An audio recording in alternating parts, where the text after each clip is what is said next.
Hi everyone, Amy here with amyswares, and today I'm going to make a simple and elegant celebration card. Now this could not be more simple, guys. I have some black cardstock that I use this cool stitched edge rectangle die from LDRS Creative.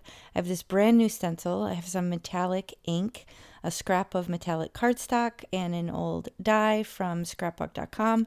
And I'm going to use the stenciling, this 𝗏𝗃 stencil. It's part of the new release, and to create this card here. Came together in a snap. I feel like you could use this for a wedding card, just change the sentiment. There's all different bows. I only use just the one, but I am going to use this die. I don't know if it's still available, but I'm sure you have something similar.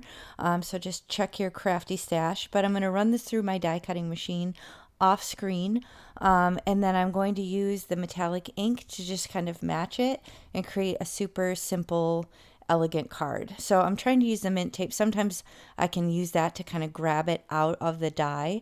Wasn't cooperating in this case, probably because it was so thin, but use my little pokey tool from my friend Judy to get this out of the die. It was a little bit fiddly, but not too bad, and everything's all connected. So I love it when there's not little extra pieces, parts, or multiple components or tittles. I like when it's just one solid piece. Now I have this Cloud9 silver ink here. And it's called Silver Shine, and I have a designated little foam for each one. And I'm just going to lay my 𝗏𝗃 stencil down on top of my little makeshift workstation here and do some very simple ink blending through it. This is the 𝗏𝗃 stencil. This is one of the May release stencils. You can use my coupon AMYFAN10 for anything in the shop.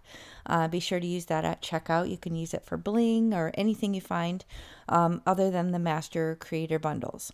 So I'm just figuring out what one I want to use and where I want to put it. If I want it to be a vertical orientation or horizontal. I'm kind of basing it on the sentiment just because I need to make sure that the composition works with the sentiment. So I'm just going to flip this around until I figure out what I want to do. And ultimately I end up going with it, this orientation. I'm just going to mask off the edge, I think, with some mint tape just to make sure I don't get ink where I don't want it. Or actually, no, I'm risking it here. I guess I didn't actually mask it off. I think I normally would have. If I was using a blending brush, I think I definitely would have, just because I tend to be a little bit willy-nilly with that, and not always as careful. But this, since I'm kind of pouncing and just being deliberate, I'm wanting the ink to be nice and thick. I want it to be opaque and show up nicely on this cardstock. It wasn't as hard to kind of have more of a controlled blend in that case. So I'm going to use my Moonshine Bling. This is also new to the shop as of last month. It's probably my favorite color in the entire collection, if I'm honest. And I felt like it worked really well with the silver. So even though it's not technically silver, it matched. Everything tied together, very kind of classy and monochromatic. I'm going to finish it off with my custom stamp from Jessica Lynn Originals. I do have her information linked below if you're interested, but be sure to check out the rest of the May release. There's loads of new stencils in the shop, super fun. So thanks so much for watching. I'll catch you next time. Bye.